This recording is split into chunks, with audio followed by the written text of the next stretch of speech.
Well, welcome to this is the welcome friends. This is the DPZ show. With me, I have Matthew on at 1956Topps guy, and we are talking about the Grails once again. This is the was it 1, 2, 3? It's the fourth installment of the Grail series, and I'm very, very honored and flattered to have Matthew on here to talk about Mickey Mantle. And, really we can kind of group a lot of the vintage stuff back into that because there's so many cards that you can kind of put in that Grail category. Some of these major players from that era. So thank you for being on the show, Matthew. It's awesome to have you. Yeah, thank you so much, Dennis. So I've been listening to all the episodes so far. So I'm in the language of the folks that you had on for Jordan. For you had Chris Hoge on, right? And you also had Brian. Brian. Cajun, they talked about how they were batting third, so I'm batting cleanup, right? With you are. Sounds appropriate. It's totally appropriate. Yeah. What's funny though, what I didn't mention on that show, and I probably should have, is they were set to go like first, I think, and then we had scheduling conflicts a couple different times, and then Chris and I got sick and we weren't feeling very good, so we had to kind of push it. And so really they were probably giving the first one out of the gate because we just kind of started talking first. I really had any intention of who's going first, second. I didn't really care. It's just whatever. But they kind of made a statement about that. And I'm like, well, actually, guys, you were first. We just got it. We had to reschedule a couple of times. So, but you are batting fourth, which is very, very fitting for Mickey Mantle. So talk, for those in the crowd that don't know your journey in sports cards. Why don't you give us like an origin story for 1956Topps guy? Oh yeah, okay, yeah, I can do that pretty fast. So I was born in 1980. So a kid of the junk wax era is my nice. What I grew up. So I collected cards as a kid. I specifically remember being like just insanely in love with the 87 Topps Jose Canseco with the Rookie Cup card. Like that was the card I wanted really bad when I was like in third grade. And so, I was like a big Jose Canseco collector when I was a kid, like the whole 40-40 thing. Like, I don't know, I just love that stuff. And, I thought he was like such a cool and awesome guy. I didn't know about like the Madonna stuff. I didn't know about all the other stuff, but I remember, I remember when he got traded to the Rangers, I was like heartbroken because I was, I'm like, he's going to be on the A's forever, this kind of thing. Sure. But, also collected Griffey when I was a kid because he just so I grew up near Chicago. I'm wearing my 87 Cubs Andre Dawson jersey tonight. So I'm a big Cubs fan, but in that time frame, being 9 years old, opening a pack of Upper Deck and pulling a Ken Griffey Jr. out, looking up in the Beckett that it was worth $10, and then that was like mind blowing in those days, right? Yeah. So I basically like collected, those Canseco, McGuire, and Griffey, and all those folks through the junk wax era. Probably, built up a pretty big collection of those two guys. Mostly like buying wax and doing some trading with my friends. It didn't really get any too expensive of cards, but I remember specifically like going to card shows at the Holiday Inn that was near my house in Chicagoland, and like seeing the vintage cards there, and my dad telling me about collecting Mickey Mantle as a kid, and seeing like opening the Beckett and seeing that the most expensive card in the Beckett was the 52 Topps Mantle, and I'd never seen one at that time, so it was and so it was always a cool card, and those were always cards that kind of I had put on this pedestal like mentally, right? And then let's see, so I kind of dropped off collecting probably about 1996 or so, when I was about 16. Just got into other things, and then I came back to cards pretty soon after, when I was in graduate school, actually. So I would say came back to cards in about 2005. And I came back to cards because I had like a longtime girlfriend at that point in time, and it was coming around to my birthday, and she was asking me what I wanted, and I didn't want like a sweater. I didn't know what is this person getting me, and then I'm like, I used to love cards. Let me go onto eBay, and then that's when I saw like grading, and I could see, all of these things. But one thing that really stood out to me in that original eBay search was, I said, well, why don't I look at like how much is an old card? Because I remember old cards, vintage cards being really expensive when I was a kid. And I looked up and I could see that I could get like I could get like a 1956 Topps Ernie Banks in like a PSA 7, like a near mint card for $100. And that blew my mind, right? Because I was like, I remember Jose Canseco rookies being $100, right? When I was a kid, raw. And so that was a thing of like learning about grading. And then I kind of decided, well, I want to collect vintage cards, and I want to collect Cubs cards. So then I just looked through just all the different sets from that era and tried to think about how much they would be to build a set and things like that. And eventually came to 1956 Topps as, okay, I'm going to try to build this set. It doesn't seem that expensive. And it seemed doable and fun. And I mean, from my perspective, it was like, I was really taken in by the artwork. That was really what drew me to those cards. And I distinctly remember, I was buying raw cards at that time to build the set. And I remember this must have been in probably like 2008 or so is when I bought a Mickey Mantle, my first 1956 Topps Mickey Mantle. And that was a big deal for me. That was a Grail card for me, at that time. Because it was, if you're into vintage baseball cards, and we'll talk about this a lot more, like Mickey Mantle's the top of the mountain, right? Right. So absolutely. Yeah. And so, I kind of like from probably about 2005 to about 2015, I pretty steadily, 10 years, just like slowly building up this 1956 Topps set, just a couple cards a month at a time. And then eventually, I find myself in 2016, the Cubs are having just an amazing run. Right. It's been over 100 years since the Cubs won the World Series. And so at that point in time, I was, collecting these vintage cards. And I thought to myself, well, I have to get into modern cards. Because like if I'm a card collector and I don't have any cards from 2016 and I'm a Chicago Cubs fan, like literally, what am I doing? So that's kind of, that's kind of pushed me into Chicago Cubs land. And then later on in my collecting journey, I kind of branched out my vintage collection into some of the bigger cards, like the 52 Mickey Mantle, the Lou Gehrig, the Babe Ruth, the Ty Cobbs. And that's kind of where I'm focusing most of my energies these days, but also some 2016. So what's really fun about your journey is like, I have had very similar journey. I'm a 1980 kid too. So we're both exactly the same age. Being up here in Seattle, Ken Griffey Jr. was everything, but Jose Canseco was the guy. And as you just saw my 6-year-old son come down to probably say goodnight, notice I was on here, and loop, down he goes. So that'll be a really fun little add to the show. He of course he's into Ken Griffey Jr. like crazy, like me, but I got him like the Bash Brothers poster because I used to have that Bash Brothers I remember it. Yeah, I had that as a kid. I went and bought one on eBay and I framed it, and I have the Bo Jackson where he's like this too. So he's got both of those like iconic posters. I'm like forcing him to be basically me. It's not hard for him because he just loves it. He loves cards. He's all into it. But what's really cool about your moniker, your name, 1956 Topps guy, is the 1956 set is so iconic. But what's really great about 1956 and the fact that we're talking about Mickey Mantle is that's his Triple Crown year. I've read like 7 books on Mickey, so huge fan. I don't have any of his cards. I could dream to have one of his cards, but I feel like I probably could if I'd sold most of what I had. But his stuff is so sought after and so desirable. Like, do you think, I mean, I know 1956 is a cool set. And I remember those 80s, early 90s sets, they kind of had a play on the 56 with some of the current players. I vaguely remember that. Like they had some cards that came out that looked like 1956 Topps, like kind of reprints with current players. But is there a reason like Mickey Mantle, even like 1966 and 67 Topps cards, they just command like no other? Why do you feel like that is?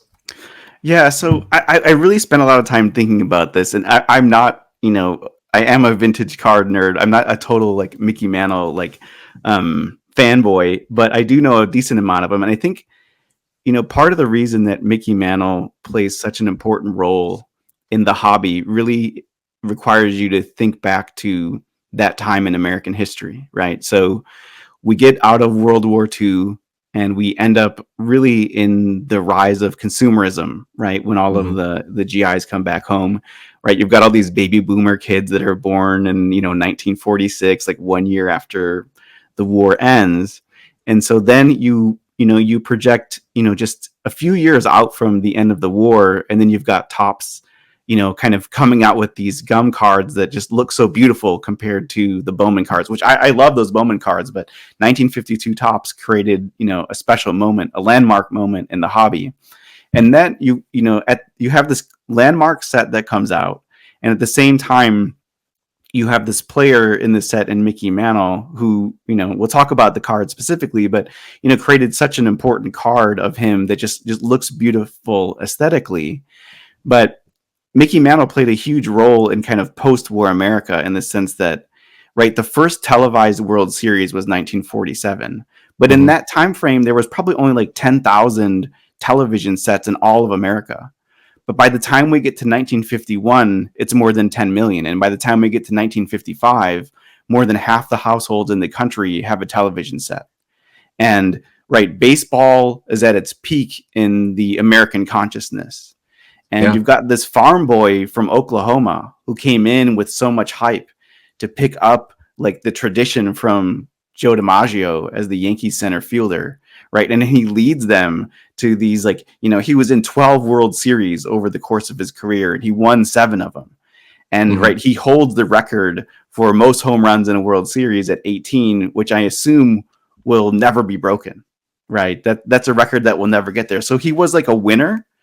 And he really captured kind of the American consciousness in that time frame. And so you've got, all of these little boys who were baby boomer, the baby boomer children who he was their idol for so many years.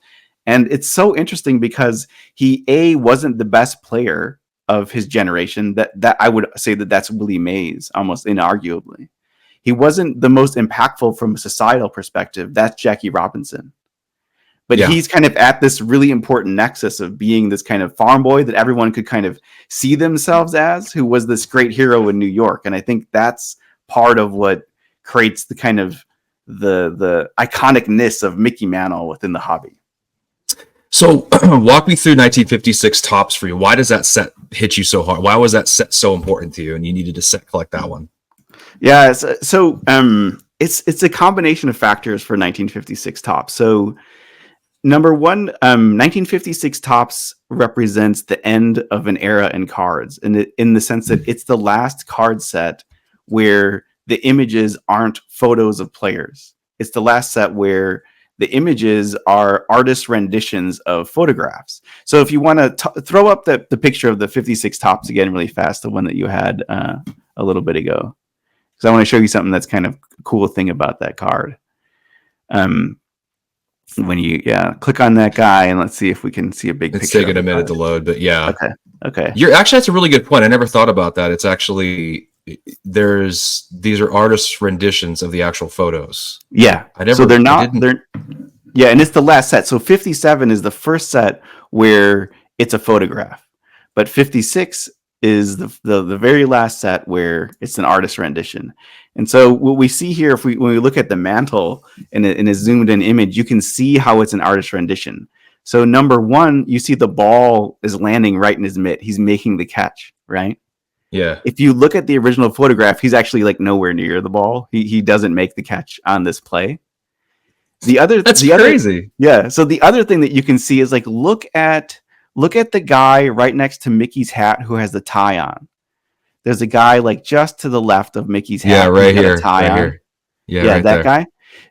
That guy is actually at the very left of the image too. You see at the very left. Oh yeah, there he is. There he is, right? So that whole row of people has been copied over to make it look like there are more people in the stands, right? You've got this row of people right next to his hat. They're looking the wrong direction, right? They're like looking towards the direction of the portrait of Mantle, but everyone else is looking at the ball because that's where the action is, right? So I think these guys aren't.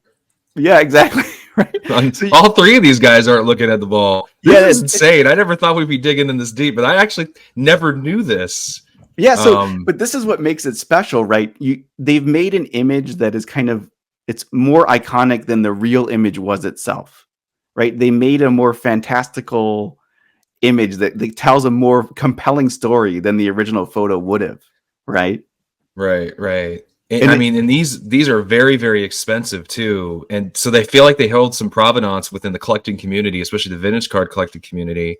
Why is that? Is that because it's that last set? Is it because they're harder to find and higher grade examples? Yeah, it's a good question. So I think 56 Topps holds a special place in the hobby because I'm pretty sure this is true, that like the fraction of Hall of Famers that are in this set is the biggest of all sets ever. Oh, okay. But it also doesn't have any major rookie cards. So the most significant rookie in this set is Luis Aparicio, actually. Wow. And so a lot of the players, it's like they're like Clemente and Koufax, that's their second year card, right? Banks and Aaron, that's their third year card. Yeah. And so you've got, but the other thing that is cool about 56 Topps is that there is no other set where you get a combination of Mickey Mantle, Jackie Robinson, and Ted Williams all in one set. You get all of those guys in one set, and there's no other set that has that, which is pretty cool. And you've got all of them, obviously, because I imagine you've collected the set, and you probably got it before they got ridiculous. It sounds, since you've been 05, you were a smart guy. You're definitely ahead in all of it. So what grades do you have those 3 cards in, or all the major cards? Yeah, so I have so I would say that I'm like kind of in the collector land rather than the investor land. So yeah. my Mickey Mantle, I'll show it right here. So my Mickey Mantle is a 6.5. So jeez, hold on, let me get out. We got to stop sharing so we can see it. Yeah, there we go. Wow. I have like a nice image of it if we want to look at that. Yeah. No, that's actually really cool. So this is 6.5.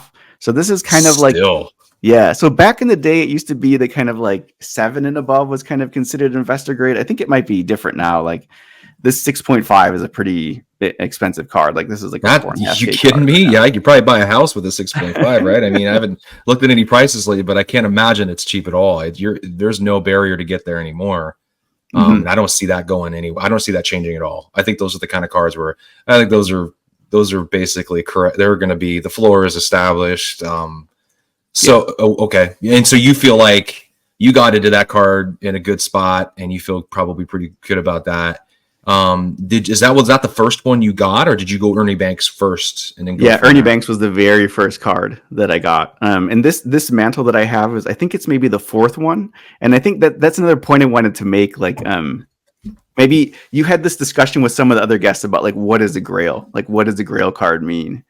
Yeah. And for me, I feel like I actually don't really, that term is just kind of a funky term, because for me in the hobby, it connotes too much of a sense of finality, in the sense that like as a collector, it's never over. Like I have a 1956 Topps set, but I'm still buying 56 Topps cards to upgrade this or upgrade that. Yeah. And yeah.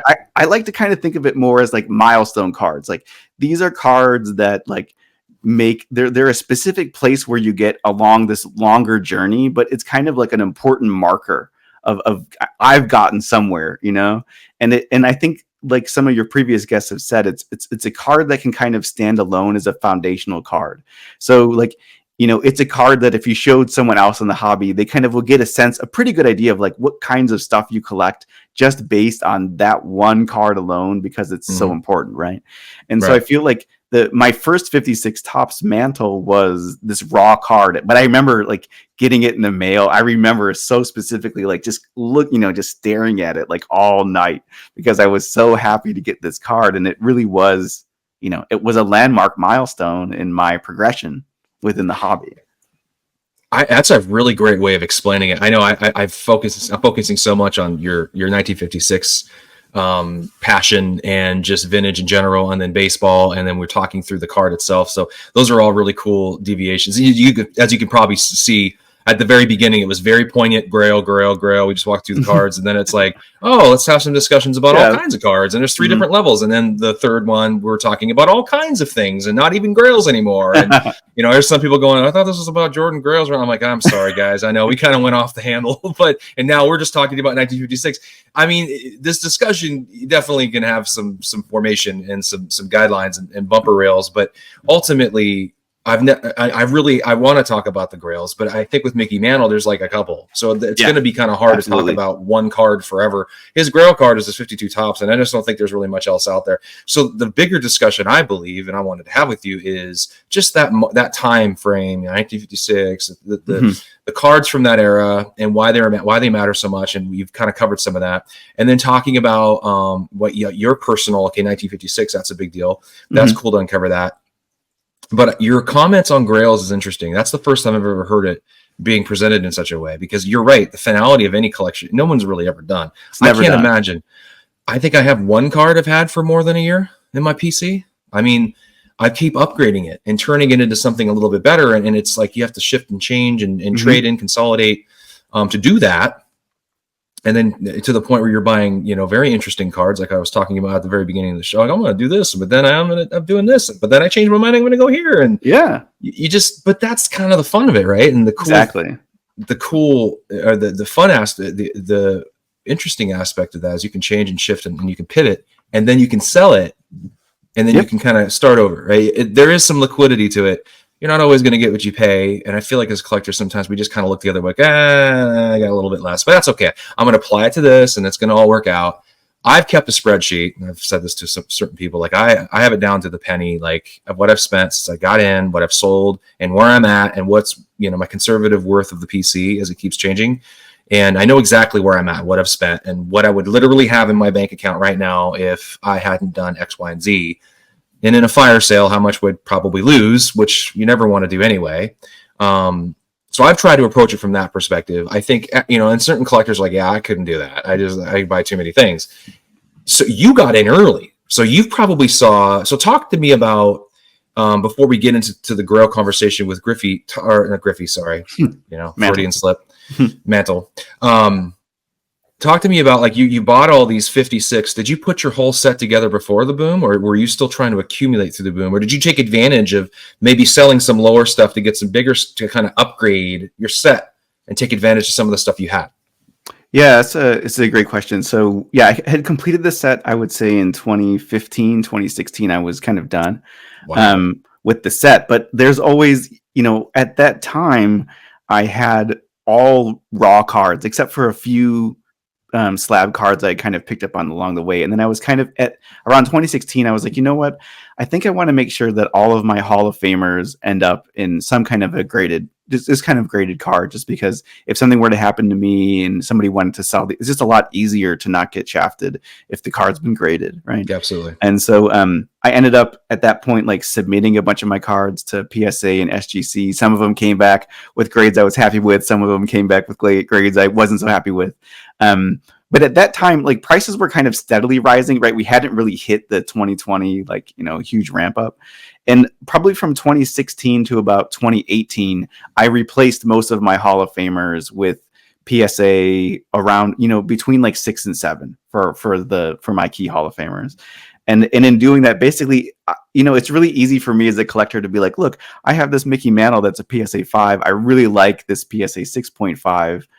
Does it make sense to me to just add in a little bit more money to, like, move up to a card I like a lot more in terms of its eye appeal and grade? And that's something else that we should talk about, like in vintage land, the importance of eye appeal of the card.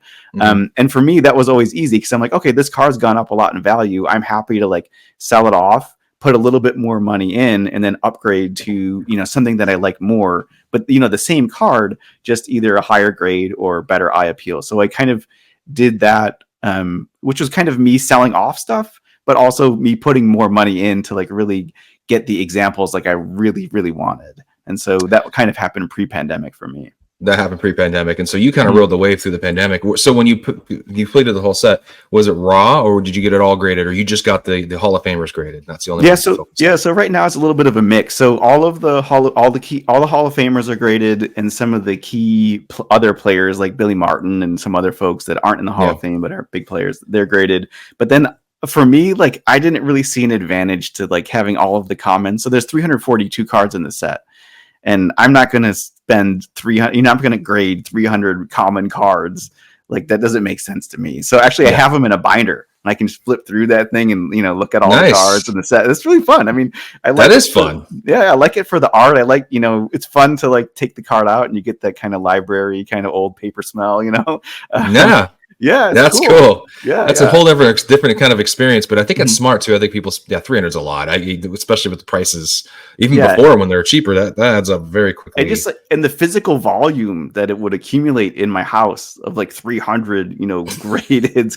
I don't want to deal with that. Like for me, the hobby is it's not just about like limiting how much money I'm spending, but it's also the space. Like I don't want to devote a ton of space in my house to like store a bunch of cardboard. I don't want to do that. And so I try to be really careful about, you know, what it was I buy. But one thing I did do in the run up to the pandemic was, which I think was really a smart move on my part, or at least I'm happy with it. And, you know, afterwards is that I had actually some pretty solid Griffies, and like I had like a really nice Jeter. I had like a bunch of and a bunch of Trouts that I had. Actually had like a pretty nice Trout collection that I had built up. And right around late 2019, I looked at how much it would cost for me to get a Gaudy Babe Ruth. And then I was kind of shocked at how cheap it was. And then I added up all these cards I had, and I was like, look, I can sell these Griffies and Jeters and Trouts, and I can buy a freaking Babe Ruth. I was shocked at the concept of that. And so I bought my first Gaudy Ruth in like maybe January of 2020 before everything went nuts. And that really changed my collecting, because it took me from being just like a 56Topps collector to like a iconic vintage card collector. And, you know, it's hard to describe the feeling of holding, you know, a card that was like a chewing gum card from 1933, you know, that has Babe Ruth on it, like in your hands. It's kind of an amazing feeling, right? It's like, holy smokes, like this is like a piece of Americana right here, right? It's really cool. Yeah, I haven't graduated to that yet. I do at some point. I want to have one, and I might get there. If I have to move everything I own just to have one, that would probably be the kind of card I'd want to have. I could see myself doing something like that, just to okay, this all basically builds to this, and I have all the fun stuff that's graded that's not worth as much, but this is the card, right? Yeah. I mean, I think I'm going to shift this whole Grail title to just vintage, because you do talk about we're talking about way more than Mickey, and that's okay. We can just fly on the spot here. The title can be made later, but I know we originally played Mickey Mantle, but we're talking about so many other things. We're talking about the Grails and the important cards in the vintage time frame, which I think is going to speak to a lot of those folks that love to collect those types of cards. And I think we need to be talking about it more. We don't. We talk about modern and talk about 90s and all these other great these awesome periods of time, but we don't talk about vintage enough. And so, talking about vintage and Grails, in your mind, could you like list out in your mind, top of mind, Grail cards from the vintage market that most vintage collectors will go, yeah, those are the cards, and just despite grade, the cards. Yeah, exactly. So, I mean, definitely the 52Topps Mickey Mantle is the top of the mountain for sure. And then, I mean, for me, you know, people talk about the Hannes Wagner, right? But that's not an accessible card. It's not attainable. So I kind of like put that on a side. So, but I think like a T206 Ty Cobb, that's an attainable card. And it's so cool because you can read newspaper clippings from 1910 that are about kids hounding adults to buy tobacco so that they can find a Ty Cobb card. So like the experience that I had in 1989 buying Upper Deck cards to try to find Ken Griffey Jr., that was the same exact experience kids had in 1909 trying to find a Ty Cobb. And like holding one of those cards in your hand is a cool experience. Like it's been through more than a century of time. You know, there weren't top loaders, there was nothing, right? And this card survived all of that time to end up in your hands. So yeah, T206 Cobb is the one that I would put on that list. Then you've got the Cracker Jack cards, which are really, really expensive. And the two big ones there are Joe Jackson and Ty Cobb are really big cards there. Then moving from there, then you've got the Gaudy set. And there you've got the Babe Ruths, the most famous Babe Ruth cards. And you've got Lou Gehrig. So Lou Gehrig has both a card in 33 and 34. His 34 that's my personal favorite Lou Gehrig card. It's got this cool thing on the back where he talks about how lucky he is to be playing baseball and how he hopes to be doing it for a long time to come. So it's really like foretelling in a tragic way, right? What would happen to him just like, mere like 4 or 5 years later. And to have a card like that, like that's a really cool feeling, right? I get goosebumps just thinking about reading the back of that card and like, thinking about being a little kid at that time. Right. So you got those cards. Then another one that I love is the 1941 Play Ball Joe DiMaggio. Mm-hmm. Right. This was like right before we entered World War II. It's the kind of last like color produced card until you get to 1948 Leaf. Again, they're the big card. Jackie Robinson, his rookie card. Then you've got the 52 Mantle. I always think of the 51 Mays, the 1951 Bowman Mays as one of the all-time great cards. And then after that, I would say you've got I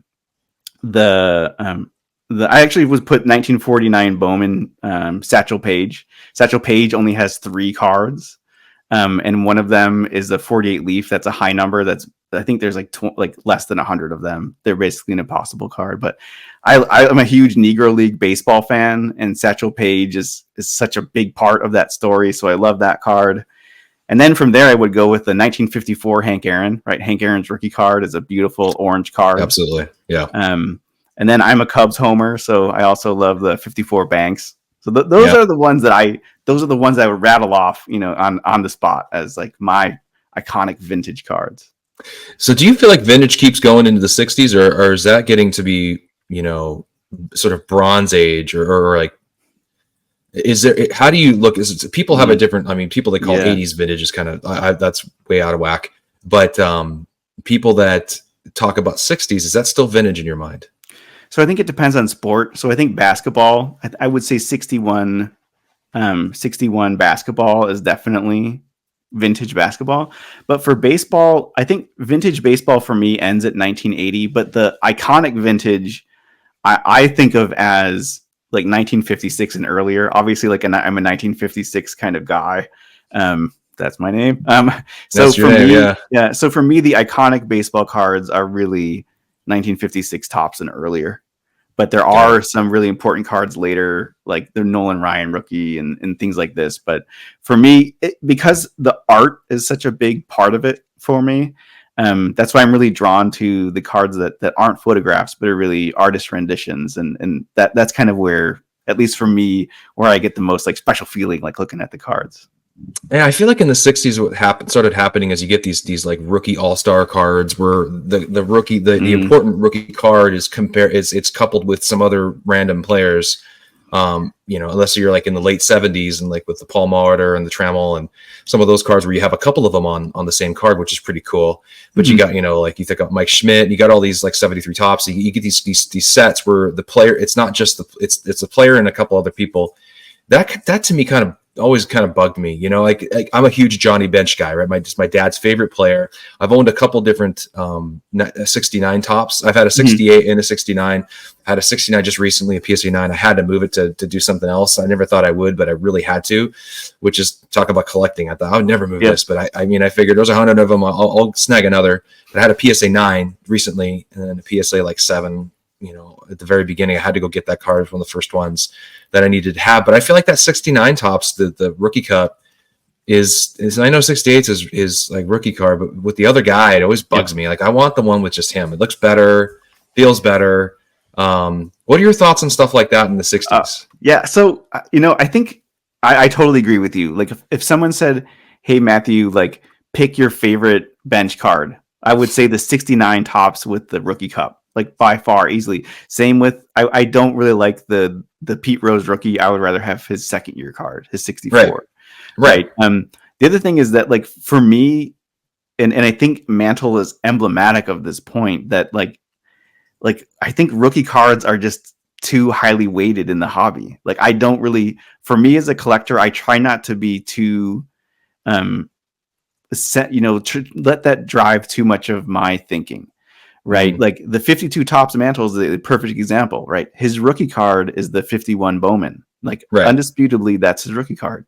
But if I look at like which card is prettier, which one do I want more? It's the 52 Topps, right? Yeah. And I try to apply that same thinking for all the cards I collect, where I try to focus on what card do I think is the prettiest? And maybe that isn't the best like investment choice, because the hobby does love the rookie card. But for me, I mean, if I want to invest my money, I invested in things that I don't invest it in cards. Cards are fun for me, right? It's something I want to enjoy. And when I think about my collection, I always think about, what am I trying to build? What am I going to be happiest with 10 years from now, 20 years from now?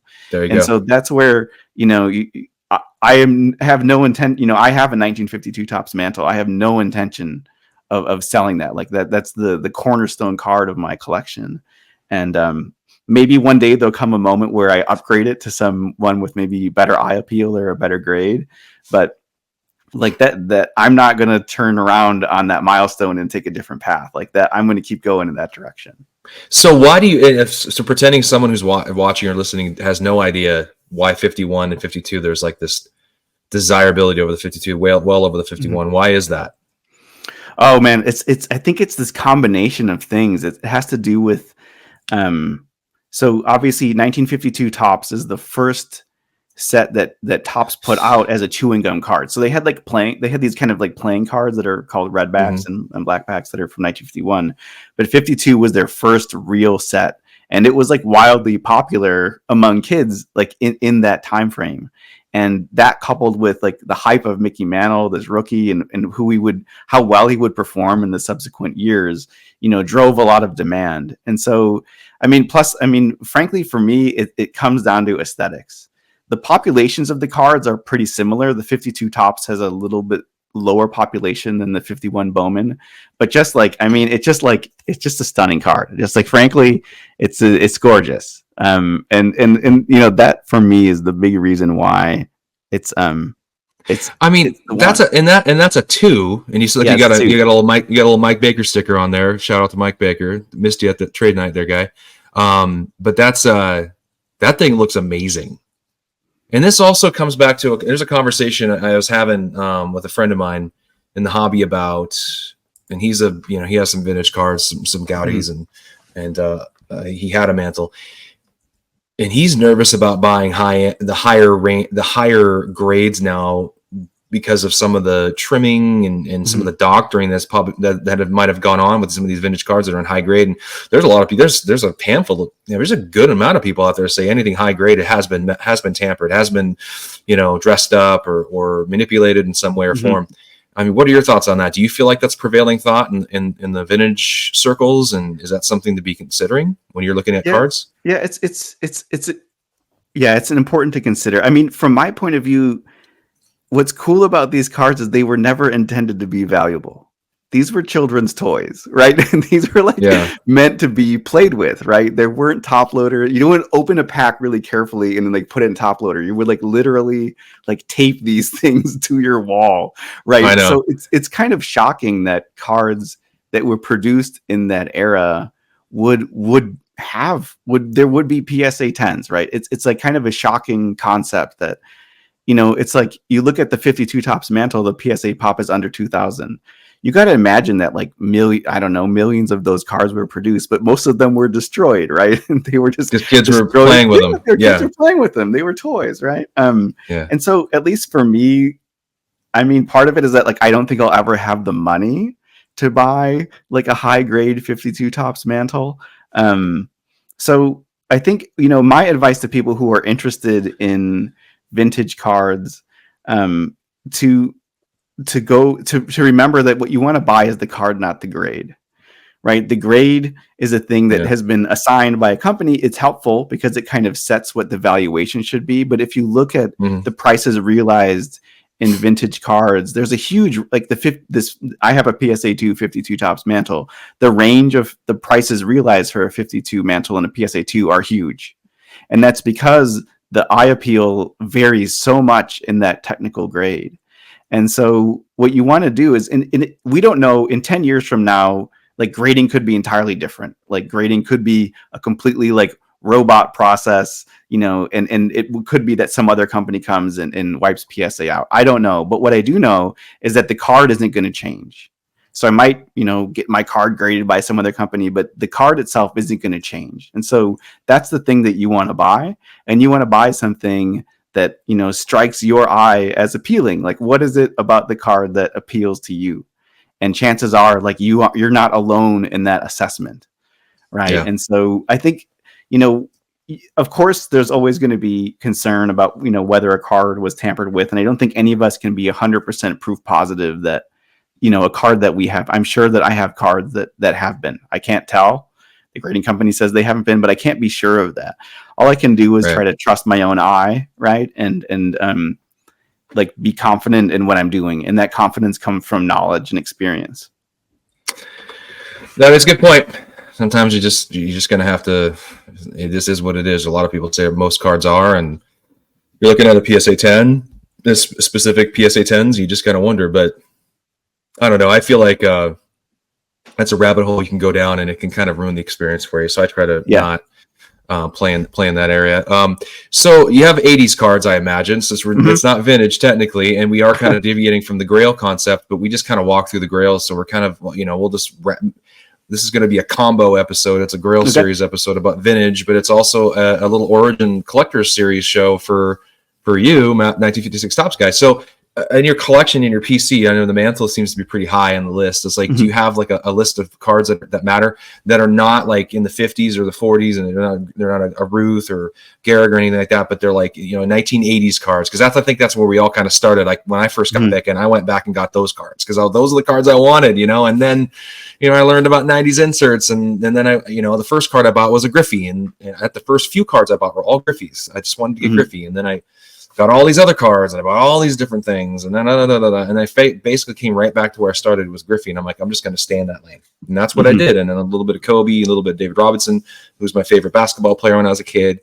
So I was kind of like, I'm just going to get the cards I love, and his baseball is the focus for me. So 80s, do you have like a specific 80s card? Since you and I are both 80s guys, do you have a card that like I imagine you have the 87 Topps.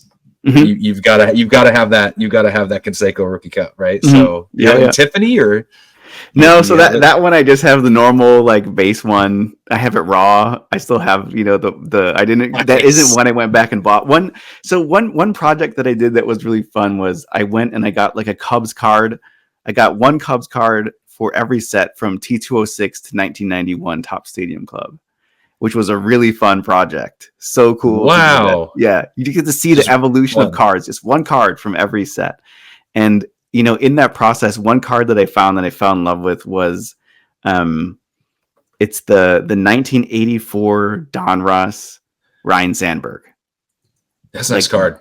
That's a cool card. It actually uses this really funky photography technique where the if you ever look at it, you should bring up a picture of it. So what you'll see is that the Sandberg himself is in focus, but and you can see like the fans behind him, and they're all out of focus. And it has it's kind of this really cool photographic effect that was used in several cards in that set. It looks really cool. It's a really cool card, and it's like you could get a really nice one for like $15. I know. There's an eBay. I'm not gonna try to Skype someone's eBay. Let's go over here to Mr. Sports Card Investor Guy. We'll just pull up the card. Here, maybe I can get my flicker going too if you got it. Okay. No, I don't want to do that. There you go. How's that? Let me oh, I'm not presenting. Whoops, I'm the only one looking. Hold on. Sorry. Whoopsie daisies here. We'll do that. And select the tab. I selected it. It's going to share here. Window, entire screen. Nope. Tab. Oh. You got it? I'm getting there. You got it? Okay. It's just not working like I'd like. That's okay.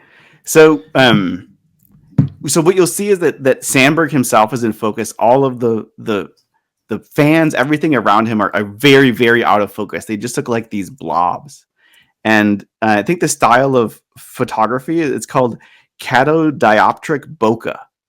And so there's a few cards that have this, and it looks amazing. It's a very cool looking card.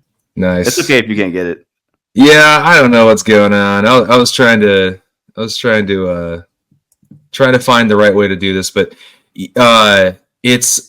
I'm looking at it too. I mean, folks, if you want to go find it, you can go find it. It's pretty. Yeah, for some reason, it's not letting me do it. I don't know what's going on here. Yeah, I can share screen if you want me to do it. Yeah, go ahead, do it. Sure, let's look at it because I was looking at it. It's a very interesting card. It is. It makes me want to go get it now, honestly, because I forgot how cool looking that is. All right, so here we go. So we're looking at my Flickr album here. So can you see it? That's even better. Yeah, I can see them. Yeah. All right, so you can see, right? These are all these cards from like T206 up to the 80s here. So here we go. There's the 84. There's the 84 Donruss Sandberg. So you see how like he's in focus really nicely here, but yeah, everything around him looks like these weird circles. It's just this cool photographic effect, and they use that in a few cards in 1984 Donruss. One of them being the Sandberg. So that's a really cool one from the 80s for me. Love that one. It is, and that's a cool iconic set too. I mean, that set matters. With the Mattingly. The Mattingly, it has that provenance in the hobby. A second year Sandberg. Look, I mean, they're talking about last sold for 97. Yeah, it's I think like some of those cards from the 80s, like and the pops are the thing that bothers me to this day about the 80s cards and the price fluctuation. It's a lot of them. It's the pop. Mm-hmm. The pop report kind of drives the value of the card versus the card driving the value itself. Like the card being, like you go into like these vintage and 50s and 40s, the card itself is just worth money. Just this without a grade assigned, that card, it has intrinsic value for the fact that you even just have you can hold it in your hand. It's still there. It survived. There it is. Like me with the 90s stuff, there's the serial number sought after. There's only so many, especially when you can learn about the backdooring and sheet cutting. If you can eliminate a lot of that, even, and you can get just one of those. To me, that the grade, who cares? The grader doesn't matter. The card matters. So I think that's the 80s. That's what scares me away from trying to get into like getting a PSA 10 set. Like I got a bunch of PSA 10s at one point, and I just moved them all into the Griffey stuff, but. That's the one thing that kind of bothered me, and even the Ken Griffey Jr., the 89. I mean, I had a 10 at one point, but I'm like, you're not going to always go get one. And there's just so many of them. And so I mean, okay. But the thing is that like, from an enjoyment perspective, like I derive a lot of enjoyment from looking at those 80s cards. And so the way that I approach is the same way I approach a 50s vintage card, in the sense that like, okay, I'm going to kind of try to pretend like I'm not looking at the grade, and just get something that I think looks really nice. So like looks nice. The registration's there, for the card. And the centering is like bang on. So like my Sandberg, right? I was like, I could kind of pay out the nose for a 10 of that 84 Sandberg, but I could also just like get a 9 that to my eye, I don't need to get out a freaking microscope to like look at the card to determine if it's a 9 or a 10, right? It looks really nice to me. And then it's really cheap. And like it might not be that card's going to 10x in 20 years, but like, that's not why I'm buying it, right? I'm buying it because I'm like, it brings me a lot of enjoyment to own it, right? And like, so just go get like a mint, near mint to a mint collection of all those cards. And like I collect Jordan. So I collect Jordan, and I don't buy his expensive stuff. I buy the cards that I think like look really cool, but I buy them in like PSA 8 because I can get a really nice looking card there that isn't going to break the bank, but it still gets me that cool feeling of like, oh, cool, I own that Jordan that I had when I was a kid, and it looks awesome. Like the one I always think about is like the All-Star one where he's dunking from the free throw line. Like there's a jillion printed of that card, right? But it's very hard to find one that's centered, but you can find like a centered 7 or an 8, and it's pretty cheap. And it's that's an iconic Michael Jordan card in my mind because it's an iconic moment. It is.